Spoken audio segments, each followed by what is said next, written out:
Hey guys, welcome to today's episode. And I'm so excited to be having Ashley Grosch from thefarmlife.com on our episode. And today we are doing a ton of question and answers. You guys have been asking so many questions. We love hearing from you. And today we're going to answer a bunch of them. So we're so excited. But first, Ashley, tell everyone a little bit about yourself. Hi, everybody. So I own a company called The Farm Life. And what it is, it's an integration of functional medicine in with wellness products and also my farm. So it's just this whole lifestyle company. I see about 1,000 patients a year with functional nutrition and just overall wellness, specializing in hormones, gut health, metabolic resets, pediatrics, just a wide range of things. So I have a little grocery store, but I also have a little wellness center as well. All right.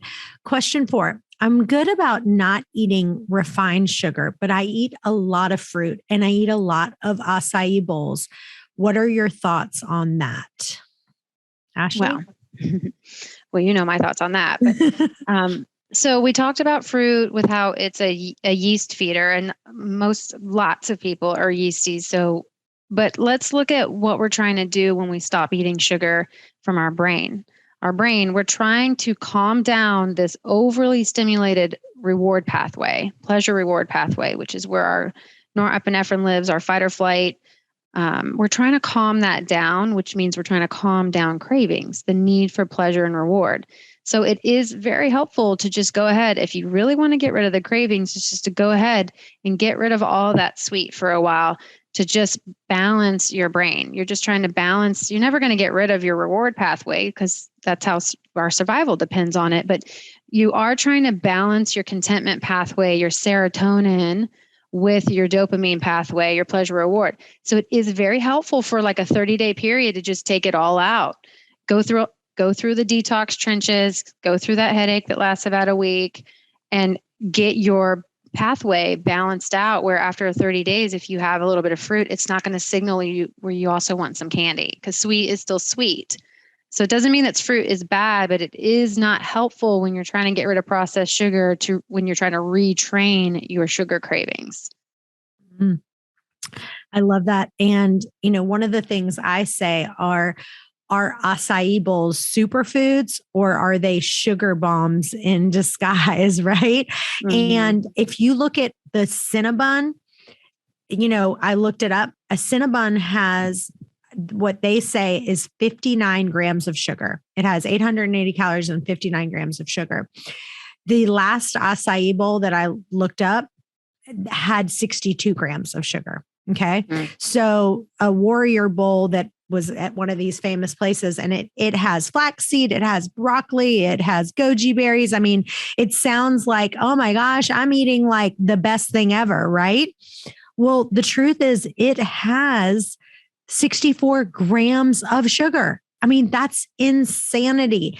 And so that's the kind of stuff that I'm talking about, where people are like, me included, right? Because I love an acai bowl. I mean, I'm thinking to myself, oh my gosh, this is great. But let's say that somebody doesn't have candida. What would you say? Like if someone says, look, Ashley, I love you, but I'm not cutting sugar out completely. Okay. What would you say if they had to kind of say like grams of sugar per day? What would be the absolute most amount of grams per day that you would kind of suggest someone to have in a day? Well, I mean, our ancestors ate very few grams of sugar. So I would encourage not going over 15 to 20 tops, which you get that from all these other sources that are whole food based.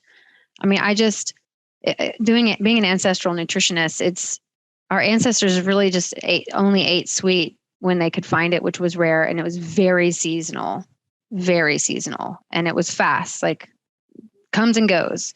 I just think it's a slippery slope once you start adding that stuff back in. But if you stick with lower sugar fruits, like blueberries are wonderful. All the berries, the berry family in general is pretty good, and maybe kind of table the bananas and the oranges, and strawberries. Strawberries are not good, but the blueberries, your blackberries, your raspberries I mean, I wouldn't go over 20 grams a day personally. I love that. And even, 1 cup of blueberries has 15 grams. So even having like half of a cup of blueberries, is great too, because you're still getting those berries if you decide that you absolutely need to. And just so you know, I'm feeling so much better because I have just made a commitment for right now. I am cutting out all fruit. I think I've in the last 20 days, I had one plain strawberry just because it was this new pink strawberry. Have you seen those ones? They're like white or whatever. And I was like, I really want to taste that. And it was like Valentine's Day. And I was like, okay, I'm going to have one plain strawberry. And that was kind of the end of that. Okay, on to the next question. Hi there, I'm curious. Do most of you avoid snacking altogether? I'm learning about the effects of intermittent fasting and our insulin response. It seems snacks aren't a great idea in general. I'm new to this and curious about what is typical. I'm starting with a window from 12 to 7, and I feel like I need a snack most days midway, but then I don't necessarily need a big dinner. Not sure if I really need that snack or if it's just a habit. Thanks for your help, Katie Shannon. It's a good question. What would you say? So it depends on if in that window, if Katie's getting hangry. So hangry is a symptom that's not a positive one. And we're looking for someone to be fast adapted. Fast adapted would mean you're not getting hangry in the fasted state. You can get hungry and you can drink a big old glass of water and get rid of that hunger. But if you're tipping over into hangry, then your adrenal glands are spiking up cortisol and turning that into glucose because of that pathway. And so you're not fast adapted yet. So if you're fast adapted, snacking is completely unnecessary. I think that it's really important to mimic our ancestral pattern and rest and digest between food for as long as we can handle. However, if you're getting hangry and ragey, you're not ready for that yet, and you need to eat like an avocado bowl. You're not going to you're going to try to eat fat and protein still. You're not going to go to carbs for that snack because then you're never going to become fast adapted. But a little bit of fat can go a long way, or a little bit of protein can go a long way to reduce that hangry, get you to your next eating window. It really depends on that adaptation and being ready though. Yeah. But otherwise I don't believe in snacking. I agree 100%. And the thing for me, what I have had to learn, I used to be such a snacker that my whole family had a song for me, and it'd be like, all I do is snack, snack, snack, no matter what, that song, all I do is win, because I was just out of control with snacking. And the thing for me, I do better when I just focus on one meal, and then I basically have one more meal or a tasting, and then that's it. And I know, when I was younger, I used to, when I was skiing, I'm a terrible skier, but I'm great, but I never could stop. And for me with eating, my number one thing is once I start, it's harder for me to stop. So every time I start, it's like a struggle for me to stop. It takes so much effort. So I try to not start as many times, because then it's like, oh my gosh, I have to stop. And it's like, whoa. So that is a really big deal for me. And so for me, I agree with you. If you are not fat adaptive, you need to, but you want to wean yourself off of it if possible. So I don't know about you, but I think there's something really special about having a group that you can connect with, a group you can grow with, and a group that you can learn from. That's why we created ConnectIn40. It's just a small group, but it's virtual. It's a place where we can meet and we watch a powerful speaker, and then we talk about what we learned and how we can apply it to our lives. And so it's amazing. It's on Wednesday night, every Wednesday at 7 Eastern, 4 o'clock Pacific. And it's just 40 minutes. It's awesome. It's powerful. So go to ConnectIn40.com. That's ConnectIn40.com. We hope to see you there. question number 6. What's your best tip for pushing through that last little bit when you're just getting started with intermittent fasting? Rosalind Vance. You want me to start? I can. Yeah. For me, I would say the best thing for me when you're to the point where you're like, I am so like, I really need to eat something, but you set a goal that you said, okay, I don't want to eat until, noon or 1 or whatever. For me, what works the best is I go for a walk. Walk is the magic elixir because it then will push me at least for another hour. And then the other piece of it too is, like, for example, today, right now, while we're recording this, it's around 2:00. So this morning when I woke up, I have black coffee in the morning and I don't have any kind of creamer or anything in there, but I knew I was going to be really hungry doing this call. And because I don't know if I even ate dinner. I had a very small something for dinner last night. So I knew I was going to be hungry and I needed to do this call. So I did end up having a coffee with some non-dairy creamer in it. And that little bit of non-dairy creamer, it's probably about 30 or 40 calories that I had at 1:00 or 1:30 now is pushing me through to be able to get through it. Having a cup of hot tea. One of my friends who is very, very thin, she always says she has about 5 cups of plain tea per day. Sometimes it's just herbal tea. Sometimes it's green tea, but she has like anywhere from 4 to 5 cups of tea a day. And it's hot and she loves it. And it basically helps take her to the next level.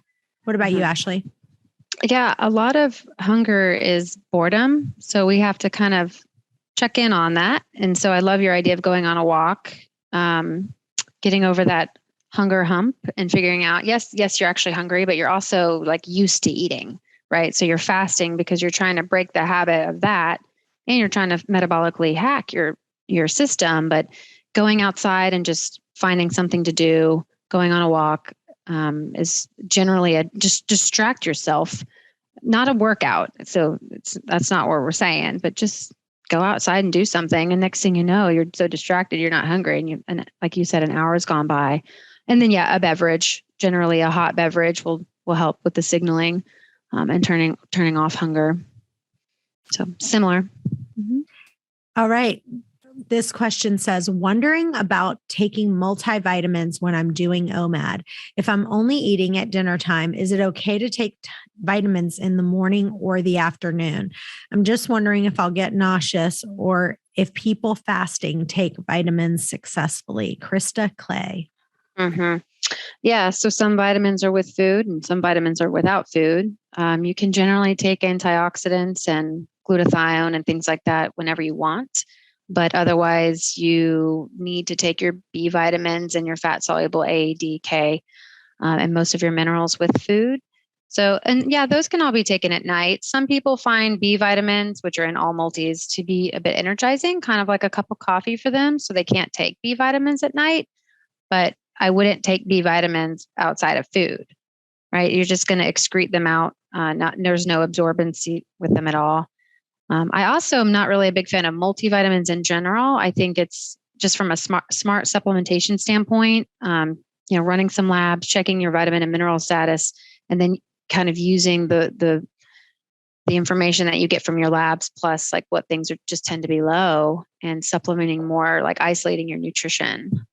But most supplements can be taken at night with food instead of in the morning.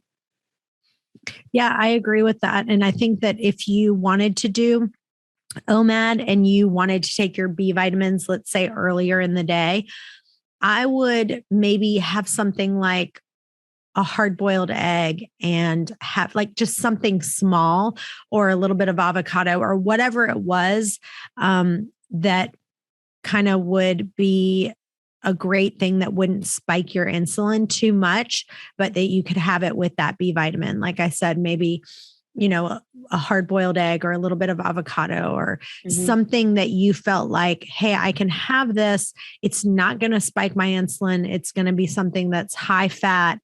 and low carb, and you can have just a little bit of it and have that with the vitamins. So you're not feeling nauseous, you're not feeling sick.